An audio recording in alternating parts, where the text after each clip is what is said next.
Hello everyone, how are you doing? Hope that you are doing great. So inshallah we are going to make a mock interview regarding to Nebosh open book examination. So if you are trying or if you are planning to take Nebosh IGC in the future, I think this video will be helpful for you. Mr. Rada, what do you think? Yeah, sure. Inshallah, with this video will going to help them to prepare for their closing interview. Okay, so let us start. At the beginning, Mr. Rada, we are going to record this interview. Are you agree about recording? Yeah, sir. You can record it for quality purposes. Okay, so hello, my name is Khalid Atalmanan. I work for the X company, and inshallah, today I will be working with you today to take you through your closing interview for your Nibush Open Book examination. Could you please confirm your name, Mr. Raza? Yeah, myself, Muhammad Raza. Thank you, Muhammad Raza. I want to start by explaining the process and the procedure of this interview. In the moment, I will ask you to show me your ID. ID acceptable, either you can show me your, okay, not now, just now let me explain the procedure, okay? Okay. ID acceptable, you can either show me your passport or your driving license if you have one. Do you have driving license by the way? No, I don't have. Still until now, I don't have. I'm just new in this Saudi Arabia, so I still don't have driving license. Okay, no problem. And I will then need you to show me your room so that I can make sure there is no one else in the room except you. And then we will begin to discuss your open book examination. I will ask you a few questions. Please take your time to answer the question. Feel relaxed. I'm just here today for you, okay? Thank you, sir. Okay, so the closing interview will take approximately around 15 minutes. Are you comfortable and ready to begin? Yes, sir. You can. Yeah, okay. So now, could you please show me your ID? Yes, sir. Sure. Could you please bring it near to the camera? Okay, Mr. Muhammad Raza. Okay, thank you, Mr. Muhammad. So now by using your camera, could you show me your room so that I can make Sir, sure that. actually, I'm in my office. So because I'm in my office, so I cannot turn my laptop, but I'm alone in this room. As you're seeing, I'm just alone. Yeah, okay. But for the students, they need to show us their room, right? Yeah, sure. Yeah. Okay. So before I start, Mr. Muhammad Raza, I want you to know that the closing interview, it's not a mark examination.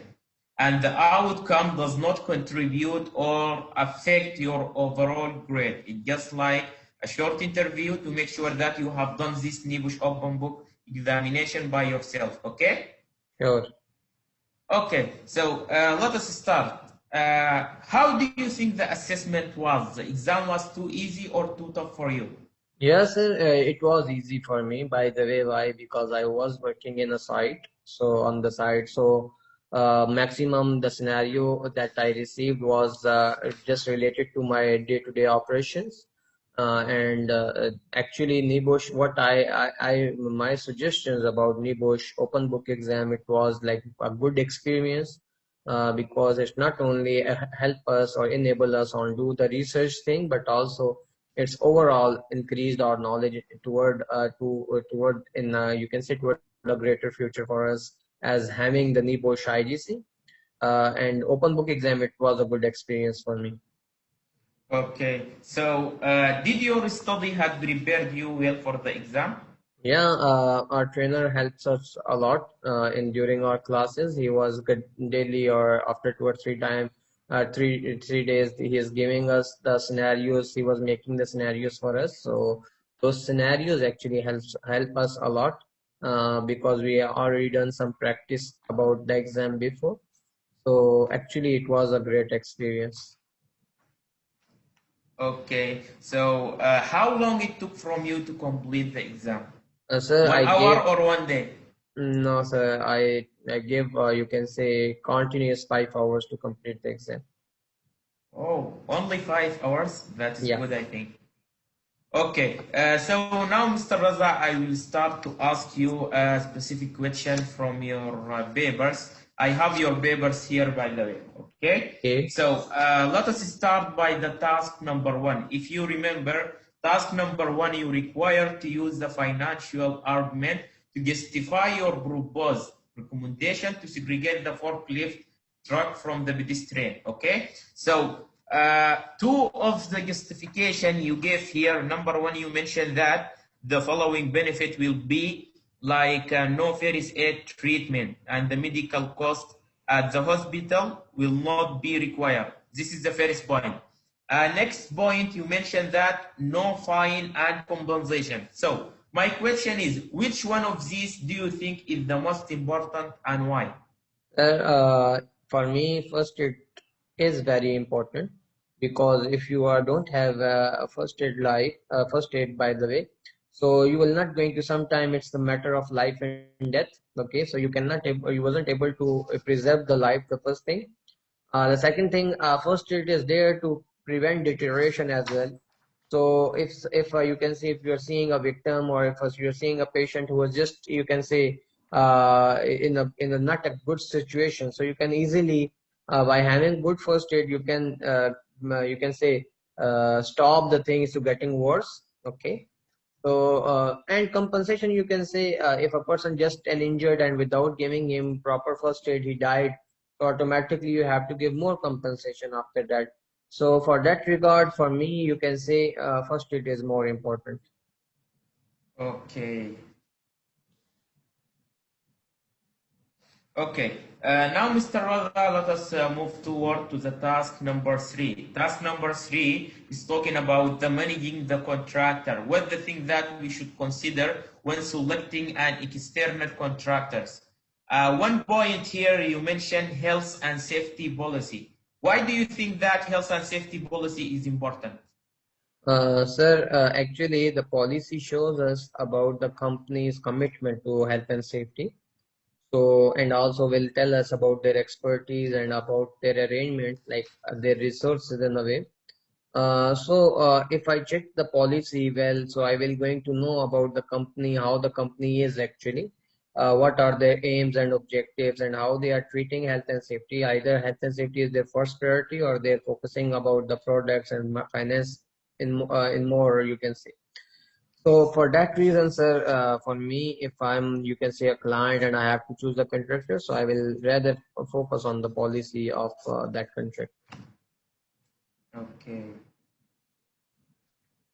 Okay, now for task number four, you wrote about the likely benefit to the organization from having a formal safety management system. Two of the benefit you mentioned here, number one, you said that legal compliance will increase and will reduce fines and enforcement actions. Next point, you mentioned reduction of workplace incident. So the question is, which of these do you think is the most important to address and why? Which one, sir? Can you please repeat it? Okay, 2 point number one, you said legal compliance will increase and will reduce fine and enforcement action. This Yeah, is the first point. yeah, yeah. Second point was reduction in workplace incident.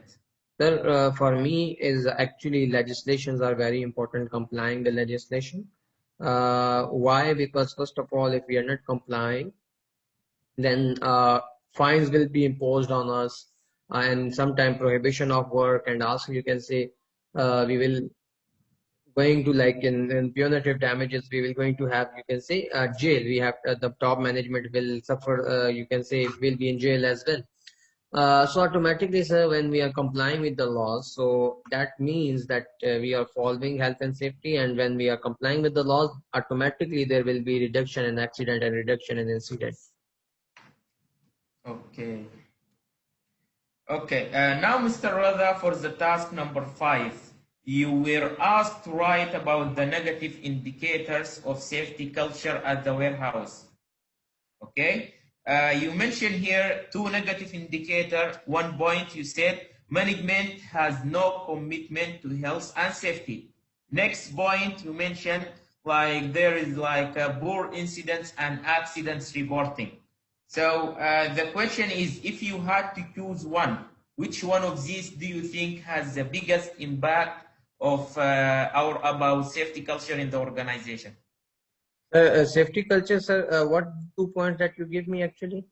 Okay, we are talking about the influencing of negative culture. Okay, so 2 point number one, you said management has no commitment to health and safety.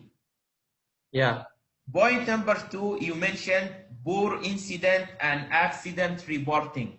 Sir, actually, for me, you can say management commitment is very important. Okay. If management is committed, so automatically they will surely going to have good reporting system. If management is committed, they will going to give the resources, okay, for their workforce like time, money, and you can say efforts they will also give. And also, sir, for culture, you can say if the board, you can say your labor staff or those who come down on your organizational chart, if they are seeing that their management, your management is committed, so automatically they will work safe and they will follow the top management. So actually, for me, management commitment is very important for managing good standard of health and safety. Okay, Mr. Rava. Now for the task number six. Task number six is about safe system of work. So you were asked what you need to consider so that you can make sure the first aid needs are realistic and appropriate in the warehouse workers. The question is, what source of information did you use to support your answer in this question exactly? Sir, I took the information from, you can say, sir, first of all, from HSC website I used. I also use CPR website. I also visit as my company. Okay, I visit the company and I talk with my company doctor. So by talking with company doctor, I have an idea about the answer. So I will going to answer. And also, sir, I check my IG2 books and I prepare my own notes as well. So I took help from them also. So I mentioned all the sources that I use so in my answer sheet as well. Okay, just to be sure, here we are talking specifically about the task number six. We are not talking about the overall exam, okay? Yeah, yeah. Yes, sir. About task number 6, I give the you can say resources on my answer sheet.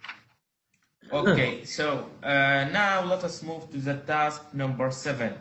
In the question 8, you were required to write about the individual human factor that could have negatively influenced the behavior of the young forklift driver. Okay, so one point you mentioned here, there is absence of positive culture in the warehouse, and the driver was using his cell phone while driving. Okay, you are with me? Yeah, yeah, sir. I'm listening you. Yeah, so my question is, why do you think that the driver is using his cell phone while driving have influenced the behavior of the forklift driver? Actually, sir, that shows in as per the scenario. Okay, when a person is using mobile phone means he is not trained. Okay, proper trained. He's having attitude problems. So, who is responsible, by the way, to change the attitude? Giving the attitude changing trainings is actually the company, the employer, or the organization. So, actually, that shows that he is having uncareful attitude. He is not care. He is careless, by the way. He is careless attitude, and he is not giving importance to his work, and he is not knowing about the hazards of his work and risk of his activities that was he is doing. So that's actually, you can say, for me, that's why I said that it will going to have problem on his behavior. That's why I chose. Okay, okay. Now, Mr. Rada, the final question. Can you give me an example like of topic from your Nebosh open book examination that you can apply in your workplace? Yes, sir. Actually, before the Nebosh, I have sit in the classes. We were focusing on physical aspect more. After doing the Nebosh, we got to know like psychological aspect is very important as well. Like we have to focus on psychological health of our workforce. Also, Nebosh enabled me on management thing because it helps me a lot on managing good standard of health and safety. Now I know the importance of policy. I got the importance of organizing section and planning section. So it helps me a lot on management thing actually in Nebosh. Okay, as this is the end of the interview, thank you, Mr. Rada, for your time. Hope you all success. Thank you, sir. Thank you Okay, so much. Mr. Rada, do you have like any advice for these people who are trying to take Nebosh IDC? Sir, just do practice. Writing and typing practice should be more because for me, if you don't have a good typing speed and writing skills, 3,000 words will be like 30,000 words for you. So it's better to do practice. You can say typing as well and writing as well. If you are want to type, then you have to have a proper typing speed. If you want to write, you should have good writing skills. Okay, thank you, Mr. Rada. Thank you, sir. Thank you.